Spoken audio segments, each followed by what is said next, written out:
Eu me chamo Carolina Bonetti e o programa de bolsa que eu participei foi da Fundação Araucária do Centro de Ciências Agrárias.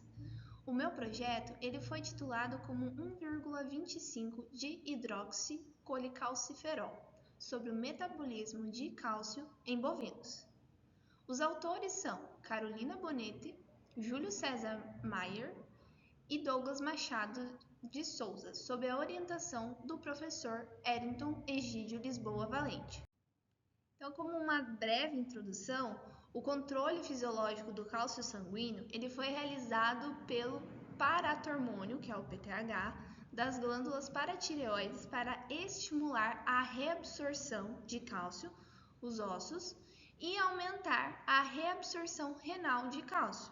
Então, sob a influência do PTH, a produção da forma ativa da vitamina D3, 1,25 de hidroxivitamina D3, nos rins foi ativado, que por sua vez ela aumenta a absorção intestinal ativa tanto do cálcio quanto do fósforo. A planta Solanum glaucophyllum produz naturalmente 1,25 de hidroxicolicalciferol glicosídeos e ele pode ser utilizado para apoiar as funções da vitamina D. Então, esse uso desses extratos dessa planta, ela mostrou um efeito positivo de cálcio intestinal e nos ossos de maneira similar. A forma da vitamina 1,25 de hidroxicolicalciferol sintética. Entretanto, não está estabelecendo recomendações de dosagens e efeito da adição de 1,25 de hidroxicolicalciferol na forma de extrato de planta para bovinos e os efeitos sobre o cálcio circulante. Então, o uso de 1,25 de hidroxicolicalciferol na forma de extrato de planta, como eu já havia citado anteriormente em bovinos, embora ele seja promissor, ele requer mais investigação para estabelecer dosagens seguras e eficazes. Então, estudos adicionais eles são necessários para avaliar a biodisponibilidade e a estabilidade do 1,25 de hidroxicolicalciferol extraído do Solanum glaucophyllum em comparação com a forma sintética. Então, além disso, é claro, é crucial determinar os possíveis efeitos a longo prazo sobre a saúde dos animais e o impacto econômico para os produtores. Então, o desenvolvimento de diretrizes claras e baseadas em evidências para a administração desse extrato, ele pode ser potencialmente melhorada a saúde óssea e eficiência da produção leiteira. Mas, atualmente, a falta de dados concretos ele impede sua adoção ampla nessa prática agropecuária. O objetivo deste trabalho foi avaliar o efeito da administração contínua de 1,25 de hidroxicolicalciferol sobre o metabolismo de cálcio em bovinos. Primeiramente, o experimento ele foi aprovado pelo Comitê de Ética no uso de animais de produção da UniOeste antes desse início da experimentação. O estudo ele foi realizado na Estação Experimental Professor Dr. Eucíbiades Luiz Orlando, que ele pertence à UniOeste e é localizada em Entre Rios do Oeste. Foram utilizados, então, 6 novilhos holandeses com peso corporal inicial de 500 kg em delineamento em quadrado latino 3x3 replicado. Cada período teve uma duração de 21 dias, sendo 5 dias administrando esses tratamentos e 16 dias para a limpeza metabólica dos tratamentos anteriores. Esses novilhos eles foram mantidos em uma mesma área de pastagem de Urochola brisanta com charaés, recebendo individualmente esses tratamentos. Então, quais foram esses tratamentos? O primeiro é de 0 mg por quilograma peso corporal de 1,25 de hidroxicolicalciferol. O segundo foi de 20 mg por quilo peso corporal de 1,25 de hidroxicolicalciferol. E o terceiro foi com 40 miligramas por quilo corporal, de peso corporal, de 1,25 de hidroxicolicalciferol.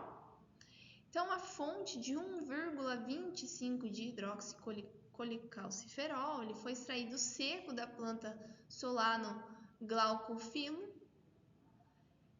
na forma de produto comercial. Então, esse 1,25 de hidroxicolicalciferol ele foi misturado em 100 gramas, 100 gramas por 100 quilos de peso corporal de suplemento, ou seja, tinha 79,35% de milho, 19,90% de farelo de soja e 4,75% de ureia. E ele foi fornecido em coxo individualmente às 8 horas da manhã. E esses novilhos receberam sal mineral na produção de 20 gramas por 100 quilos peso corporal. As amostras de sangue elas foram coletadas na veia jugular no horário 0 do dia 1, ou seja, antes da administração dos tratamentos. Adicionalmente, no dia 5, que é o último dia de administração dos tratamentos, em cada período foram coletadas amostras 0, 3, 6, 12 e 24 horas após a administração dos tratamentos. Todos os novilhos eles foram movidos ao curral de manejo em anexo à pastagem para a coleta de sangue e retornaram para a pastagem ao mesmo tempo. Então, as amostras de sangue na via jugular elas foram coletadas com auxílio de um tubo de 10 ml com vácuo e acelerador de coagulação. Então, esses tubos eles foram mantidos à temperatura ambiente, protegido da luz, por 30 a 45 minutos para coagulação. Então, eles foram centrifugados por 30 minutos. O soro ele foi transferido para microtubos de 2 ml, mantido a 4 graus Celsius até a análise. E, posteriormente, foi analisado as concentrações de cálcio utilizando kits comerciais pelo método de colometria. As amostras elas foram analisadas em triplicata. Os dados eles foram analisados em delineamento quadrado latino usando o procedimento Mixed do SAS e houve efeitos de tratamentos que foram considerados significantes ao nível de probabilidade de 5%. Os resultados eles mostraram que não houve interação significativa entre o tratamento e o tempo para nenhuma variável medida. No entanto, as concentrações séricas de cálcio aumentaram significativamente com a inclusão de 1,25 de hidroxicolicalciferol glicosídeos na dieta. E observou-se que a dose de 0,4 elevou a concentração de cálcio sérico em relação à dose de 0,2. Então, como eu havia dito anteriormente, o comportamento desses animais eles não mudam, mas conforme o tempo, de acordo com a figura, ele vai mudando esse comportamento. E de acordo com o Zacan 2012, se o nível sérico de cálcio estiver abaixo de 12 mg por dl, ele é classificado como leve, entre 12 a 14 mg dl, ou seja, aqui no caso ele não está acima de 12, ele não chega nem a 11 miligramas, e isso considera sem toxidez. Com isso, conclui-se que 1,25 de hidroxicolicalciferol glicosídeo é eficiente em aumentar os níveis de cálcio circulatório sem causar sinais evidentes de toxidez para doses de até 0,4. Entretanto, doses superiores a 0,2, eles causam efeitos persistentes na elevação do cálcio sérico após a interrupção da administração. Primeiramente, eu agradeço à UniOeste pela excelência acadêmica Agradeço à Fundação Araucária pelo fornecimento da bolsa para a realização deste projeto e também agradeço ao Grupo NEAPEC pela colaboração, apoio e troca de experiências que enriqueceram a minha formação.